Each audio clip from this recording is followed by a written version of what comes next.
Maya Benton navigated the complex ecosystem of Portland's largest hospital system with the quiet efficiency that had become her hallmark. As a department administrator with a master's in health administration, her days were a relentless juggle of managing multi-million-dollar budgets, navigating intricate staffing schedules, placating demanding surgeons, and ensuring compliance with an ever-growing mountain of regulations. It was high-stress, high-stakes work, requiring meticulous attention to detail and an ability to impose order on chaos, skills Maya possessed in abundance. At 29, she was respected, competent, and earned a comfortable salary, living independently in a functional, if somewhat sparse, apartment in the Kearns neighborhood. Outwardly, she was the picture of a young professional success. Inwardly, she carried the weary weight of being the perpetually reliable, eternally overlooked younger daughter in the Benton family drama. That drama invariably revolved around her older sister, Olivia. 31 years old and radiating the effortlessly charismatic aura of someone who had always been adored, Olivia was the designated free spirit of the family. While Maya had methodically climbed the academic and professional ladder, Olivia had drifted, flitting between artistic aspirations and short-lived jobs, always cushioned by the unwavering indulgence of their parents, Carol and Richard. Growing up in their tidy but financially modest suburban Portland home, the roles were cast early. Maya was the responsible one. Organized homework planners, diligent chores, saving her allowance. Olivia was the charmer. Messy but creative artwork lauded, chores excused due to sensitive moods, or needing inspiration, allowance supplemented by Carol whenever Olivia fluttered her eyelashes and sighed about needing new art supplies. Richard, a man whose pride seemed perpetually wounded by his long, steady, but ultimately unremarkable career at a local paper mill before retirement, pinned his vicarious ambitions on Olivia's supposed artistic potential. Carol, working part-time in retail in the downtown Macy's, acted as Olivia's chief enabler and emotional manager, smoothing over her failures and ensuring her comfort above all else. Maya's achievements were met with polite but tepid acknowledgement. Straight A's. That's nice, Maya. Very practical. Winning the state mathematics competition? Oh, good for you, dear. Did you see the lovely scarf Olivia knitted? The scarf remained half-finished in a basket for months, getting accepted into Portland State's business program on merit scholarships. Sensible choice, Maya. Good, stable field. Olivia's path, meanwhile, was treated as a fascinating artistic journey, even when it consisted mostly of detours and dead ends. She dropped out of the prestigious Pacific Northwest College of Art after 2 semesters. Too creatively stifling, Mom. They just didn't get my vision. She'd quit a coveted gallery assistant job. The commercialism was soul-crushing. Her attempt to launch an Etsy shop selling handmade ceramic jewelry, funded by Richard dipping into his 401k, encouraged by Carol, resulted primarily in boxes of unsold, slightly lopsided pendants gathering dust in the garage. Yet each failure was reframed by Carol as a necessary step in Olivia's process of finding herself, her lack of income or contribution excused because she was too sensitive for the mundane realities of a 9-to-5 job. 2 years ago, the dynamic shifted from merely frustrating to financially critical. Olivia, after abruptly quitting a temporary graphic design gig, my boss had terrible energy I couldn't create, moved back into her childhood bedroom, bringing with her 2 suitcases, an air of artistic martyrdom, and absolutely zero intention of contributing financially. She treated her parents' home like a long-term artist's retreat, sleeping late, waiting for inspiration, while scrolling through social media, occasionally sighing about the difficulty of finding work that aligned with her authentic self. For Richard, retired on a modest factory pension, and Carol, whose part-time retail earnings barely covered groceries, Olivia's return, coupled with her complete lack of income, tipped their precarious budget over the edge. The whispers started first, hushed arguments between her parents about bills late at night. Then came Carol's tearful phone call to Maya. "Maya, honey, I hate to ask," Carol began, her voice thick with manufactured woe, "but things are just so difficult right now. Your father isn't sleeping, worrying himself sick about the mortgage. Since Olivia came back, bless her heart, she's trying, but finding the right fit takes time. Well, the expenses, we're falling behind." Maya felt the familiar trap closing in, the appeal to pity, the subtle implication that Olivia's presence was just another uncontrollable circumstance. "What's wrong, Mom?" Maya asked wearily. "It's the mortgage payment, honey," Carol whispered dramatically. "We might we might actually be late this month. I don't know what we'll do." She let out a shuddering sigh. "You're doing so well, Maya, with your wonderful job at the hospital system, so responsible. I was just wondering if maybe, just temporarily, of course, you could possibly help us cover just the mortgage, just until Olivia finds that perfect job we know is out there for her. It's $2,200 a month. It would take such an enormous weight off your father." $2,200. It was a huge percentage of Maya's take-home pay as a mid-level administrator. She thought of her own carefully managed budget, her stalled savings goals for a down payment on her own condo, the trips she hadn't taken. She thought of Olivia, currently living rent-free, expense-free, likely scrolling through Instagram on the living room couch. The injustice burned, but the image of her parents losing their home, the ingrained guilt, the years of conditioning to be the reliable one, and it was a potent combination. Before agreeing, Maya had insisted on helping them set up a proper online bill pay for the mortgage account, citing efficiency. She used her own knowledge from managing hospital budgets to navigate the bank's system with them, ensuring she had a clear view of the account status and payment deadlines, a small measure of control she felt she needed. She saved the login information they reluctantly gave her, ostensibly so she could help monitor things. "Okay, Mom," Maya finally conceded, her voice tight with unspoken resentment. "I can set up an automatic payment for $2,200 directly to the mortgage company each month, but this is absolutely temporary, just until Olivia is working steadily." Carol had wept with gratitude, showering Maya with praise and promises that felt hollow even then. That was 2 years ago. Olivia remained finding herself. The $2,200 auto payment, however, had become a non-negotiable fixture in Maya's budget, the silent, unacknowledged price of admission to a family that only seemed to value her when she was useful. The resentment continued to simmer, a low heat beneath the surface of her carefully maintained composure. Maya's professional life at the sprawling Portland hospital complex was a high-wire act of controlled chaos.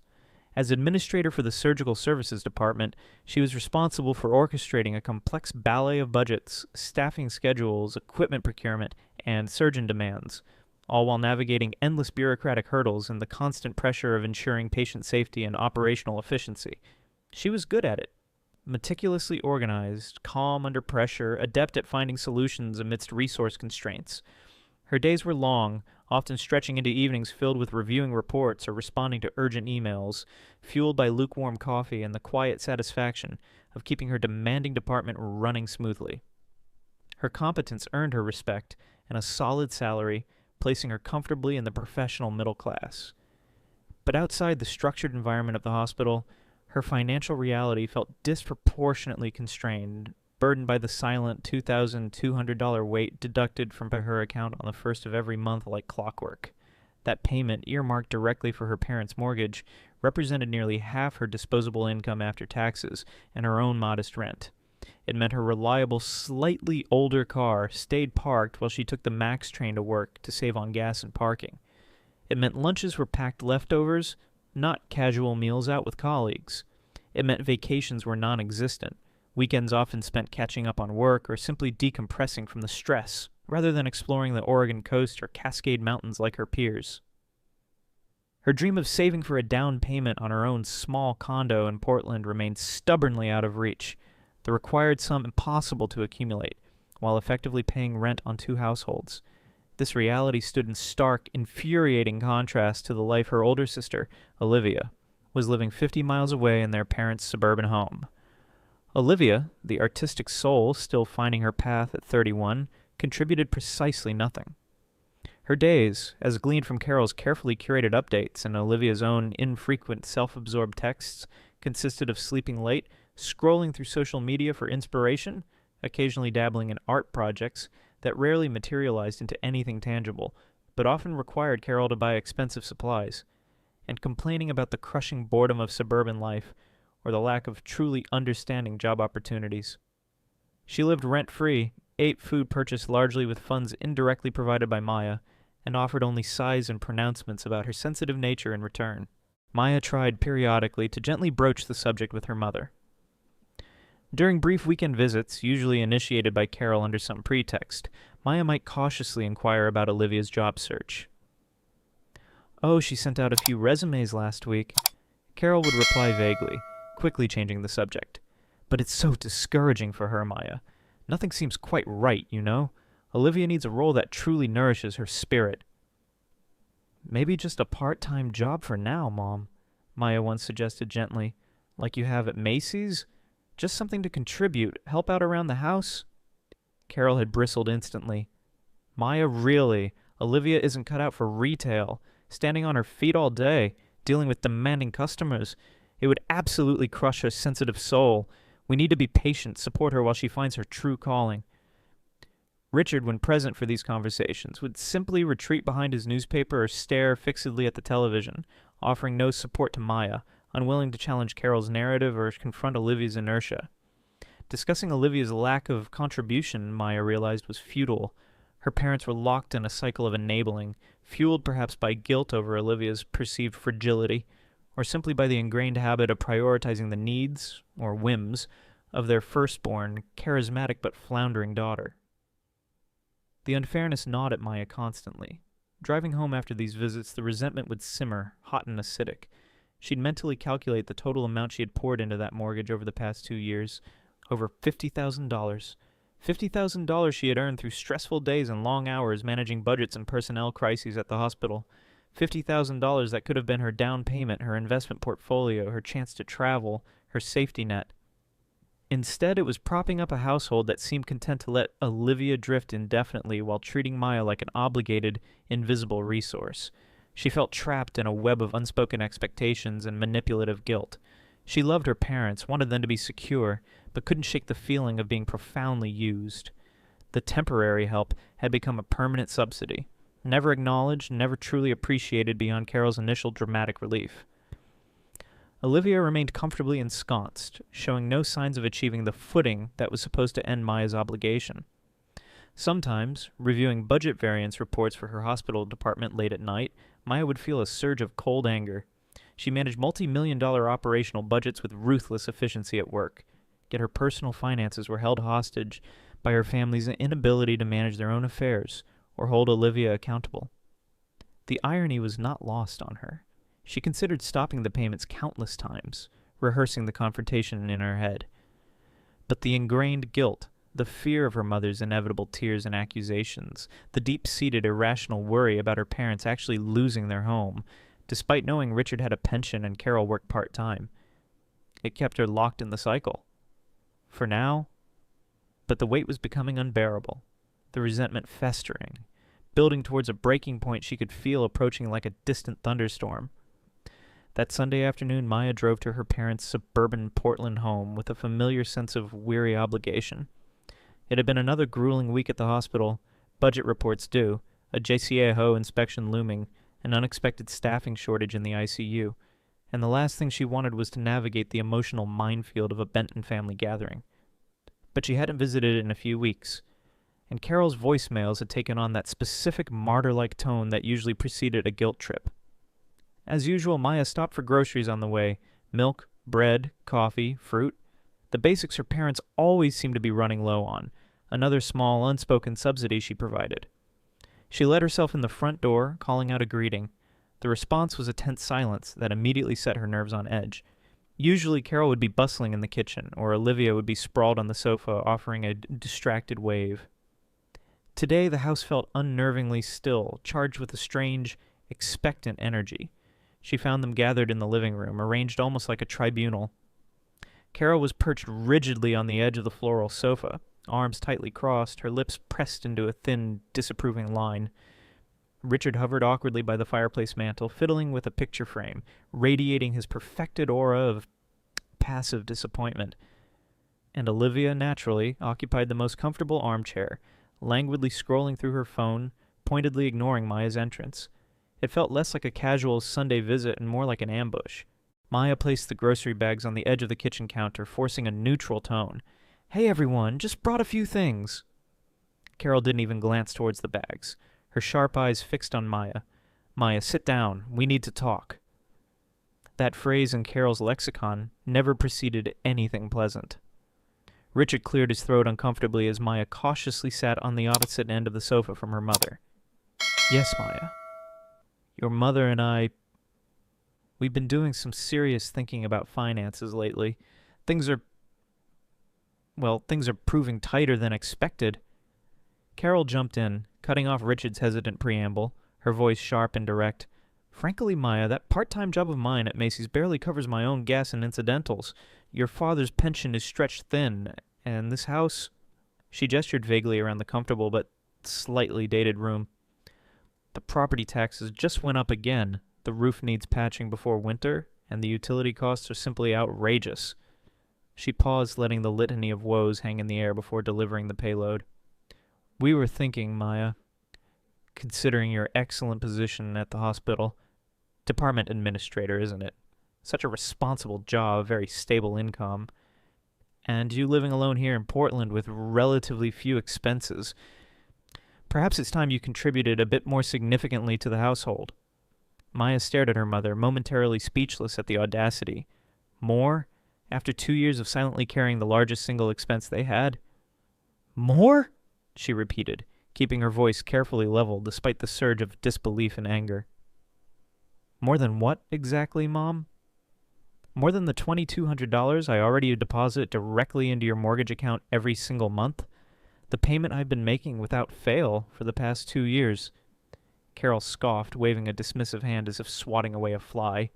Oh, the mortgage, she said, her tone minimizing the substantial sum. Yes, that helps with the basics, Maya, of course it does, and we appreciate it truly. But honestly, she leaned forward conspiratorially, it barely scratches the surface. There's property taxes, homeowner's insurance, unexpected repairs. The water heater could go any day. Groceries, utilities. It all adds up. She then played her trump card. And Olivia? She lowered her voice slightly, glancing towards her elder daughter with profound maternal concern. Needs proper support while she focuses on launching her new digital art venture.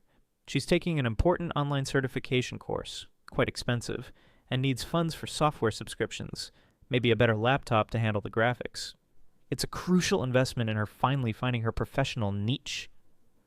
Olivia, sensing her cue, finally looked up from her phone, adopting an expression of put-upon artistic struggle. Seriously, Maya, she chimed in, her voice laced with familiar entitlement. What's the big deal? You make like tons of money managing that hospital department thing. It's just money. Why are you always so dramatic about it? If I had your boring, stable job, she added with a delicate shudder, I'd totally help Mom and Dad out way more without complaining. That was it. The casual, ingrained unfairness of it all. Olivia's lazy judgment delivered from an armchair, effectively subsidized by Maya's grueling 60-hour work weeks, Carol's blatant manipulation, Richard's silent complicity.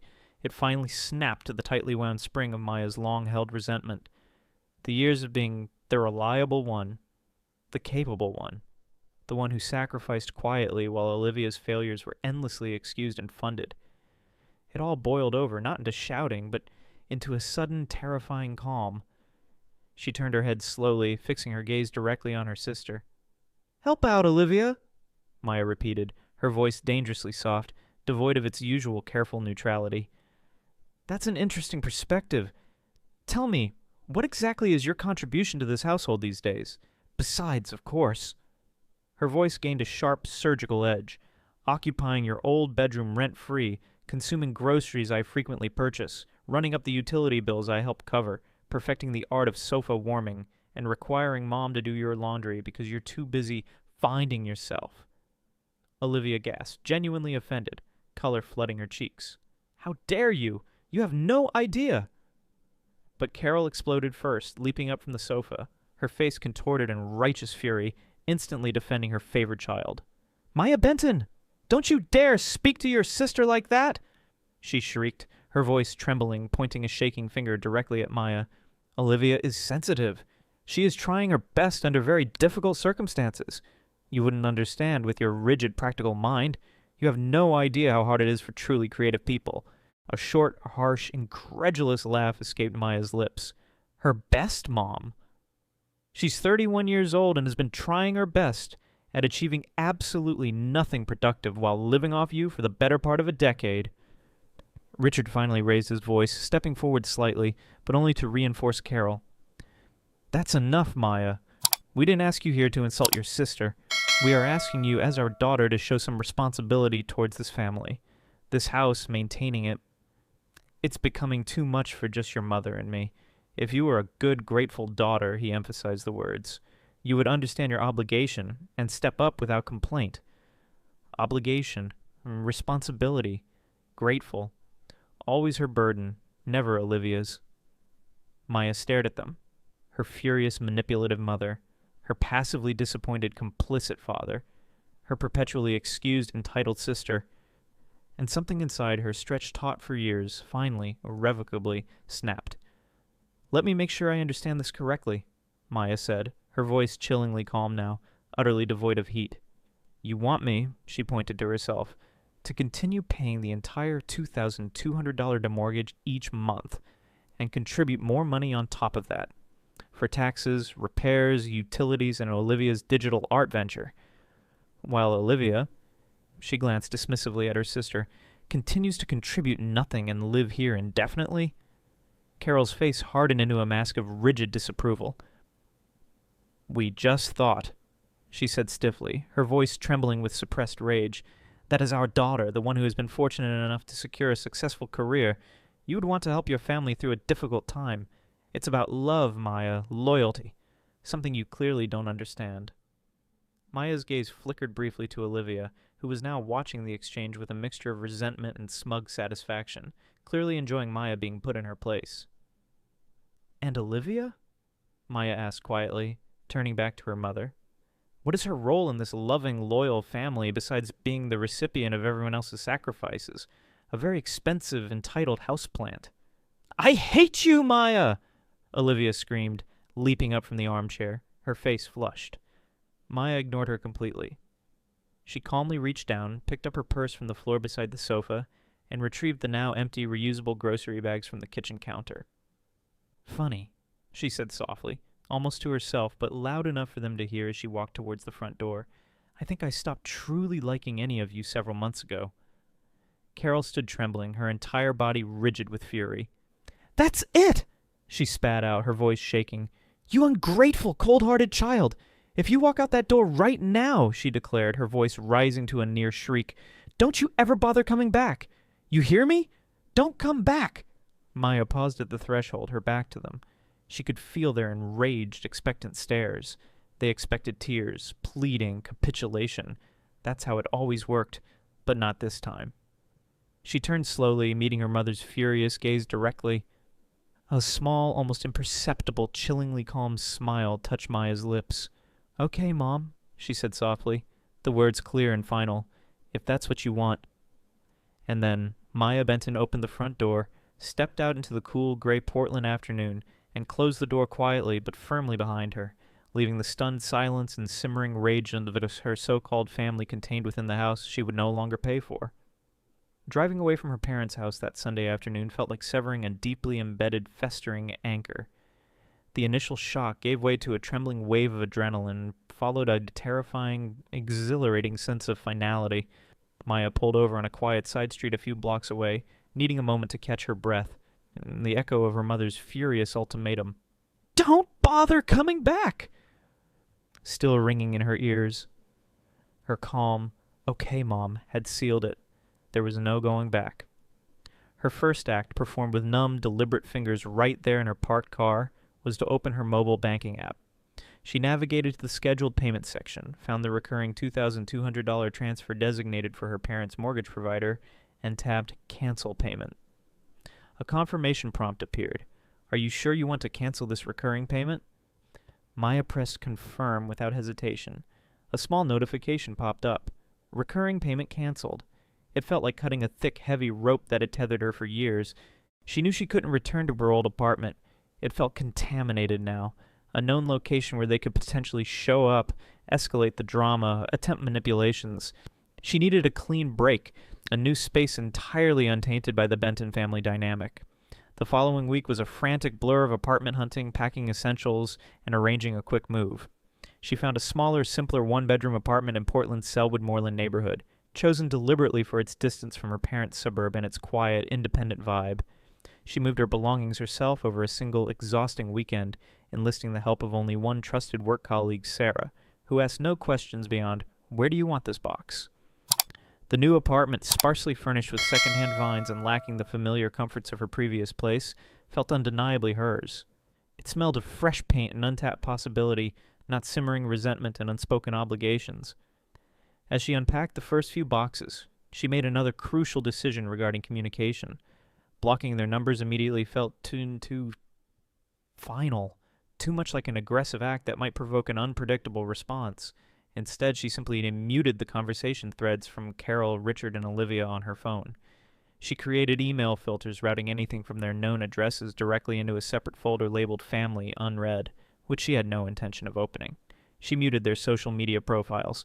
She didn't erase them completely from her digital life, not yet, but she erected a high, silent wall. She needed air, peace, a period of absolute radio silence to process the break and begin to heal. Days turned into weeks, weeks into months. 1 month passed, then 2, 3. The silence from her family was absolute. No angry voicemails demanding an explanation for the canceled mortgage payment. Maya suspected the bank's grace period or her parents' own financial disorganization meant they hadn't even noticed its absence yet.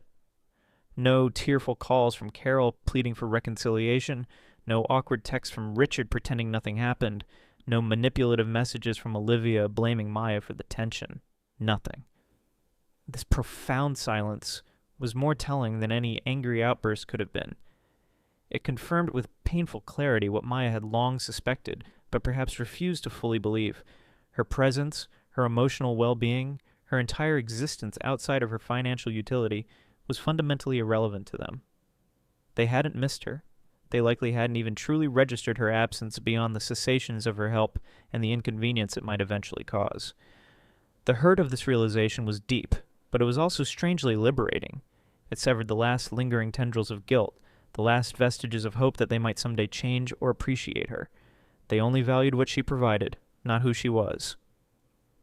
Freed from the constant $2,200 monthly drain and the heavier emotional burden of their expectations, Maya slowly began to reinvest in herself. At the hospital, relieved of the background hum of family stress, her focus sharpened. She tackled complex administrative challenges with renewed vigor, earning praise from her superiors for her cool-headed efficiency during a particularly difficult budget cycle. She received a significant raise and a promotion to senior department administrator, a validation of her professional competence that felt clean and uncomplicated. With her finances finally under her own control, she started aggressively paying down the student loans she'd accrued for her MHA degree. She opened a brokerage account and, remembering her innate aptitude for analysis, began cautiously investing for her own future, applying the same meticulous research skills she used for hospital budgets to the stock market. She started a dedicated savings account, naming it My Condo Fund, and religiously deposited a large portion of the money previously earmarked for the mortgage payment. More importantly, she started reclaiming her time, her energy, herself. She took that solo weekend trip to the Oregon coast she had postponed for years, driving down to Cannon Beach, walking for hours along the misty shoreline with only the screech of gulls and the roar of the Pacific for company, feeling utterly alone and simultaneously completely free. She started buying groceries she actually wanted to eat, trying new recipes, enjoying the simple pleasure of cooking for one without judgment or comment. She took up hiking again, exploring the vast trails of Forest Park on Saturday mornings, reveling in the physical exertion and the quiet beauty of the woods. She reconnected with a couple of old college friends she'd drifted apart from, meeting them for coffee or brunch, realizing how much she had missed easy, uncomplicated companionship. The hollowness she'd felt in the immediate aftermath of walking out of her parents' house began to fill, not with a noise or drama, but with a quiet, steady sense of self-discovery and peace. 6 months passed in this bubble of self-recovery. The silence from her family remained unbroken. Maya felt stronger, calmer, more centered than she had in years. She hadn't needed them. She hadn't needed their approval or their drama. She wondered with a detached, almost clinical curiosity, how long it would take them to finally realize they needed, or at least missed, the monthly mortgage payment. The answer, she suspected, wouldn't be long in coming. 6 months dissolved into the rhythm of Maya's new, untethered life. Autumn painted Portland's abundant trees in fiery shades, giving way to the cool, damp blanket of a Pacific Northwest winter. Maya settled into her Selwood Moreland apartment, making it truly hers with carefully chosen furniture, bought on sale, a habit she couldn't quite shake, potted plants and artwork that reflected her own taste, not her mother's. She thrived in her expanded role at the hospital, the absence of constant family-related financial and emotional drains, freeing up mental bandwidth she hadn't realized she lacked. She started rebuilding her savings, opened a modest investment account, even took that solo weekend trip to the Oregon coast, breathing in the salty air with a profound sense of liberation. The silence from her family remained absolute, a gaping void that spoke volumes about their priorities. Then, one ordinary Tuesday evening in late October, as Maya was relaxing on her couch after work, enjoying takeout Thai food and scrolling through emails, her phone buzzed. She glanced down casually. A text message notification from a number she recognized instantly but had long since muted. Dad's cell. Her stomach gave an involuntary lurch. 6 months. Not a word. She hesitated, then tapped the notification open. The message was stark, blunt, devoid of any preamble or pleasantry. Maya, why didn't you pay the mortgage this month? Maya stared at the screen, reading the words 3 times. No, hi Maya. No, hope you're doing okay. No acknowledgement of the 6-month chasm of silence. No apology for the ultimatum that had driven her out. Just the bald, entitled expectation that, despite everything, she should still be handling their largest financial burden. A slow, cold smile touched her lips. It wasn't anger she felt initially, but a kind of weary, almost clinical awe at their unshakable, reality-defying entitlement. They really learned nothing. Before she could even contemplate a response, her phone erupted. A sudden frantic deluge of notifications, texts, missed call alerts, voicemail icons stacking up with alarming speed. It was clearly a coordinated offensive triggered by the first official late payment notice from the bank. Carol Maya Benton. The bank just called. Mortgage payment is late. What is wrong with you? Are you seriously doing this out of spite? Call me immediately. Olivia. Wow, Maya. So you are just going to let Mom and Dad lose the house, BC? You got her feelings hurt 6 months ago? Some daughter you are. Unbelievable. Richard. Voicemail indicator. Carol, this isn't funny, Maya. The bank is talking late fees, threatening action on their credit. Pick up the phone. Richard. Voicemail indicator. Olivia. You better fix this. You know Dad's heart condition. You want this on her conscience? Carol. Voicemail indicator. Maya watched the digital onslaught scroll across her screen with a strange sense of detachment, like observing a chaotic weather pattern from a secure bunker. For years, she had been the one frantically managing their crises, absorbing their panic, fixing their problems. Now the chaos was contained, a series of impotent flashing lights and buzzing sounds, unable to breach the walls of the new life she had built. She let the calls ring, let the texts pile up unanswered, calmly finishing her padsy. You. The food tasted like freedom. After the 7th missed call in under 20 minutes, mostly from Richard, whose panic seemed to be escalating rapidly, Maya made a decision. She wasn't going to hide or simply ignore them indefinitely. She needed to deliver her response clearly, unequivocally. She let the phone sit for another 2 minutes, a small pocket of silence in the digital storm. Then she picked it up, found Richard's last text demanding she call, and typed a simple 2-word reply. Not my problem. She hit send. The silence that followed lasted exactly 90 seconds. Then Richard called again immediately. This time, driven by a cold curiosity to hear his voice, to gauge his reaction directly, Maya answered, holding the phone slightly away from her ear. Hello? Maya! Richard's voice was tight, strained, trying desperately to maintain a veneer of civility over raw panic. Thank God. Look, let's be reasonable about this. Maya remained silent, letting him fill the void. We know. Okay. He rushed on, stumbling over the words. We know maybe some things were said back in the spring. Feelings were running high. But this, Maya, letting the mortgage lapse, that affects the whole family. This is your home too, fundamentally. Your childhood home. Maya finally spoke, her voice cool and precise, utterly devoid of the daughterly deference he expected. Really, Dad? The home I wasn't welcome in anymore? The home Mom explicitly screamed at me to get out of and never come back to if I walked out that door 6 months ago. She paused, letting her words hang in the strained silence. I'm just following instructions. She heard Carol screech something unintelligible in the background. Richard spoke over her, his voice gaining a pleading edge. That was just said in anger. Your mother didn't mean... She seemed pretty clear to me, Maya interrupted calmly. And you didn't exactly jump to disagree with her then, did you? You stood right there. Another pause. You've had 6 months, Dad. 6 entire months since I walked out that door. 6 months since that $2,200 stopped magically appearing in the mortgage account. Did you really think it would just resume on its own? Did you make any plans to cover it yourselves? We thought you'd come around, Richard blurted out, finally admitting their core assumption, their entitled expectation. We thought you'd cool off and do the right thing. Translation, Maya thought grimly. We thought the guilt would work. We thought you'd break before we did. Wrong, Maya stated flatly. Carol's voice suddenly erupted directly into the phone, likely having snatched it from Richard. We raised you. We clothed you. We fed you. We trusted you. And now you're just letting us drown, letting us lose our home. You cruel, heartless, ungrateful. Didn't you tell me to leave and never come back, Mom? Maya asked again, her voice dangerously sweet now, pitching it so Carol couldn't possibly miss the explicit echo of her own words. Just following your instructions? There was sputtering on the other end, then Richard's voice returned, ragged with desperation. The bank is moving fast, Maya. They're talking foreclosure proceedings. We need your help. We need you to fix this. No, Dad, Maya said firmly. You need a solution. I am not the solution anymore. She took a breath, then delivered the line that seemed to genuinely knock the breath out of him. I suggest you consider selling the house. Downsize significantly. Might solve your cash flow problems long-term, too. Sell the house! Carol screamed again, clearly audible in the background. Our family home? With all our memories? Never! How dare you even suggest... Then find another solution, Maya repeated, her voice like ice, cutting through her mother's hysterics. Borrow from Olivia's trust fund. Oh, wait.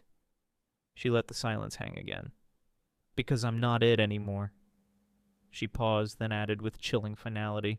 You're letting yourselves go into foreclosure, Dad, by refusing to face reality. Not me. She hung up before either of them could respond, the click of the end call button feeling decisive, powerful. It felt incredible, liberating. But as the adrenaline faded, replaced by the quiet hum of her refrigerator, a cold question began to form in Maya's analytical mind. They defaulted this fast.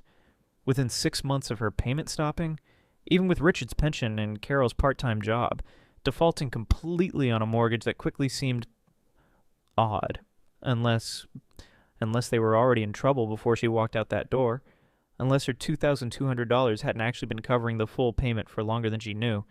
The suspicion, cold and unwelcome, began to take root. Hanging up after the tense phone call with her father, Maya felt a grim satisfaction mingling with the residual anger. She had held her ground, refused to be drawn back into their manufactured crisis.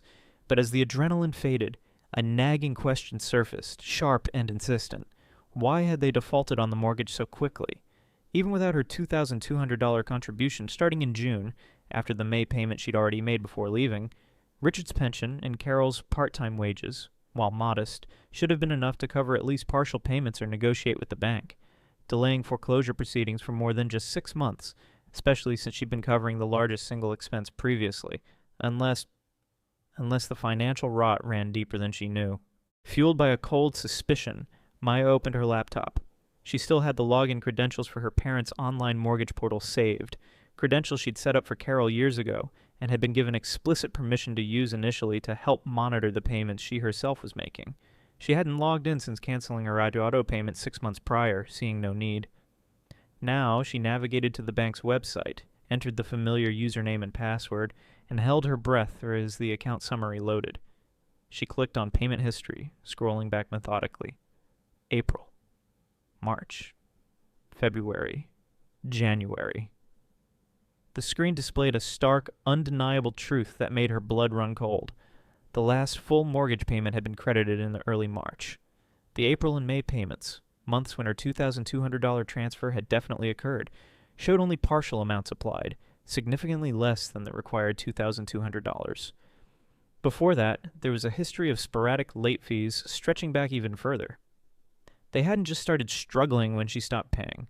They had been significantly behind, likely for months, while still accepting her full $2,200 each month. They hadn't just taken her money for granted. They had actively lied through omission, letting her believe her contribution was keeping them afloat while clearly diverting a large portion of it elsewhere, likely subsidizing Olivia's non-existent career, paying off other hidden debts, or simply frittering it away. The depth of the deception, the calculated manipulation layered on top of the years of emotional neglect and entitlement, hit Maya with the force of a physical blow. The cold rage that settled in her now wasn't just about being unappreciated. It was about being actively defrauded by her own parents. She needed to hear their excuses, their lies, one last time. She dialed Olivia first, keeping her voice chillingly level when her sister answered warily. "Olivia? Maya, just a quick question for you." "What do you want, Maya?" Olivia's voice was sulky. "The mortgage," Maya stated flatly. "Funny thing, I just checked the bank records online. Looks like Mom and Dad haven't made a full payment in about 8 months, including the months before I stopped sending money. Since you live there, eating their food, using their electricity, I figured you'd know. Where exactly was my $2,200 going each month?" There was a telltale pause, then stammering. I don't handle their bills. How would I possibly know? That's between you and them. Don't drag me into this." The instant deflection, the refusal of any awareness or responsibility, was vintage Olivia. "Right," Maya said, her voice dripping ice, "because paying attention to whether the roof over your head, the one you live under for free, is about to be foreclosed upon isn't really your concern, is it?" She hung up before Olivia could muster another excuse.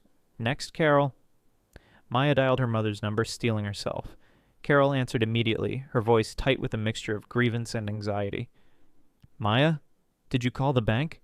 Did you fix it?" Maya ignored the question. "Mom," she began, her voice dangerously calm, "I just accessed the mortgage account online using the login you asked me to set up years ago." A sharp intake of breath on the other end.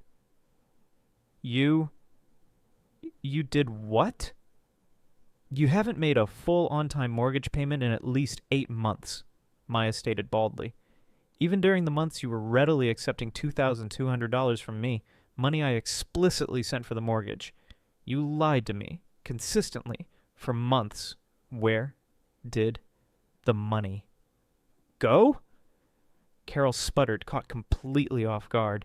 It's not like that, Maya. It's complicated. We had other debts, unexpected expenses, your father's medical co-pays. The roof needed emergency patching last spring. Things just piled up." The excuses tumbled out, flimsy and unconvincing. "You could have told me," Maya snapped, her own anger finally flaring, hot and sharp. "You could have been honest. I asked you multiple times if everything was okay financially, remember? Especially before I agreed to cover the mortgage. And you smiled, patted my hand, and said everything was handled, just a little tight. You manipulated me into taking on a burden under false pretenses, while you were clearly spending that money elsewhere." "Don't say that," Carol whispered, her voice trembling, shifting instantly to wounded victimhood. "We needed help. It got out of control." "Why not?" Maya shot back. "It's the absolute truth. You lied, Mom." Then Carol played her final, most revealing card, her voice shifting again, this time to a tone of weary, manipulative justification. "Oh, Maya, don't be so harsh. Things happen." "And honestly," her voice took on a sighing, martyred quality, "you were always the one who could handle things.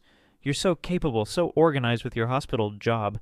It's just easier for you to manage these burdens. That's just who you are." Easier for me. There it was. The raw, unvarnished truth of their dynamic. She was punished for her competence, expected to carry the load because she could, while Olivia was endlessly excused precisely because she couldn't or wouldn't. Her capability wasn't a source of pride for them. It was a resource to be exploited. "Thanks, Mom," Maya said, her voice utterly devoid of emotion now, flat and final. "Thanks for finally confirming that my role in this family was to be used, not loved." She ended the call before Carol could respond. She sat there for a moment, the phone heavy in her hand, the finality settling over her like snow. Then, with methodical precision, she opened her messaging app one last time. She created a group message addressed to Richard, Carol, and Olivia. just confirmed via bank records that you were misappropriating the mortgage funds I sent for months prior to my departure. The deliberate deception, on top of the years of disrespect and entitlement, seals it. Do not ever attempt to contact me again, through any means. She hit send. Then systematically she went through her phone's contacts and blocked their numbers, blocked their email addresses, blocked their social media profiles, blocked Aunt Carol too, just in case she became a conduit. She erected an impenetrable digital wall. She turned off her phone completely, unplugged it from the charger, and dropped it into a drawer. The silence that followed felt different from the silence of the past 6 months. It wasn't passive, it was active, chosen, absolute. The anger, the hurt, the years of resentment, they seemed to drain away, leaving behind not emptiness, but a vast, quiet sense of weary relief. She had seen their true colors, confronted their final deception, and severed the tie completely. She walked to her window, looking out at the Portland skyline beginning to twinkle as evening approached. She had done the right thing. It was painful. Yes. Ugly, certainly. But necessary. Utterly necessary for her own survival, her own peace. She was free. The future, unburdened by their expectations, their demands, their manipulations, stretched before her, entirely hers to shape. And for the first time, that felt like more than enough.